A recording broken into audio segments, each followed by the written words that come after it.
Bugungi obzorimizda qurilish to'liq tugallanmagan hovli joy bo'ladi. Yer maydoni 15 sotkga ega. Do'stlar, bu joyimiz ko'cha tarafi bo'ladi. Ko'chalar yomon emas, tekis, keng va bu joyimiz uglovoy bo'ladi.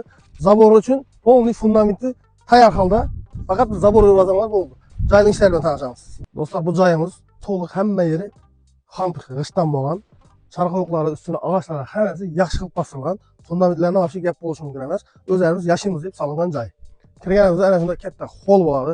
Xonalari hammasi razdelni, hol bilan hisoblaganda общий 6 xonaga ega. Kirganimizda 10 xolimizda bir xona bo'ladi. Hozir spalnik sangar bo'ladi. O'zlaringizga yoqqan bir ideani o'ylab ishlab olasizlar. Og'achlari hammasi yaxshi qilib bosilgan. Shesigan qilib ishlangan xona shu bo'ladi. Chiqqanimizdan keyin 10 xolimizda ikkinchi xona katta zal bo'ladi. Zalimiz ham keng razmerlari. Orqa tarafga oynalarga qaragan. Vobshe zo'r planlar yoqdimi? Yerimiz bir ko'tarma pol qilib, oilaviy choy ichish zonasi qilgan bo'ladi. Oynalar ko'cha tarafga qaragan. Shunda kirganimizda chap tarafimizda yana bir xonasi bor. Oynalar ko'chaga qaragan. Spalnik sangar ham bo'ladi, qarasanglar oshxona sangar bo'ladi. Razmerlari keng, og'achlari yaxshi qilib bosilgan. Chiqqanimizda 10 qo'limizda ikkinchi zal bo'ladi. Zalimiz razmeri katta. Oynalar qaptaga qaragan. Pesh uchun o'rnam qoldirilgan. Bu yerda suvdan muammo yo'q. Yer kran tashalgan.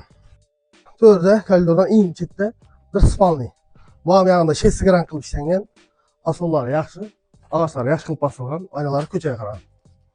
Koridorimiz to'rida ko'rib turganingiz sanuzel. Polni o'rni ishlangan, portishkorlar qoldirilgan, tayyor. Bu orqaga chiqish eshigi bo'ladi. Sizlarga endi orqa tarafdan tanishtiraman. Ketdik. Do'stlar, bu orqa tarafi bo'ladi. Ko'rib turgansizlar, ya'ni eshik bu. Ochib olasizlar. Polni zavor uchun fundament o'rnatilgan. Otilar ochilgan, garaj o'rni, hamma yer ko'tarilgan. Bu yerimiz orqa taraf uchun mo'ljallangan hojatxona o'rni bo'ladi. Ko'rib turgansizlar, zavorlari vobshe zo'r qilib ishlangan. Polni qanotdan o'rab olsalar bo'ldi. Uyimizning o'ng taraf qoptalingan yeri bor, ko'rib turgansizlar. Mana shu uyg'ilda garaj uchun, sklad uchun yeri ko'tarilib turibdi. Hozir yantaq o'sganga bilinmay turibdi. Kelsanglar, batafsil tanishtiramiz. Nomer qoldiraman, bemalol qiziqqanlar bo'lsa telefon qilsanglar, olib kelib o'zingiz ko'rsatamiz. Planlarni vobshe gap yo'q. Zo'r, yer maydoni ham yaxshi. Ko'chalari keng, shebin tashalgan. Bu tarafdan garaj tarafdan kirib kelsanglar ham bo'ladi. Asfaltdan, qirqizga chiqadigan yo'ldan kelsanglar, chap qo'lda joylashgan. Molxona tarafdan kirib kelsanglar ham bo'ladi.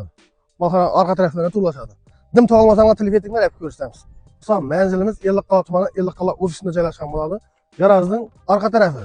Bu tarafimiz Qirqizga chiqib kelish bo'ladi. Bu tarafimiz garaj tarafdan kelish bo'ladi. Asfaltdan bir ko'cha bu yoqqa o'tasizlar, ana shu joy bo'ladi. Narxi 15 sotk uchun vobshe zo'r narx. $20,000. Bo'ston Makler kanalidan borsanglar, qo'yg'asi bor, skidasi bor, qaytarib kelishadi. Hammaga rahmat, obuna bo'lib kuzatishni unutmang.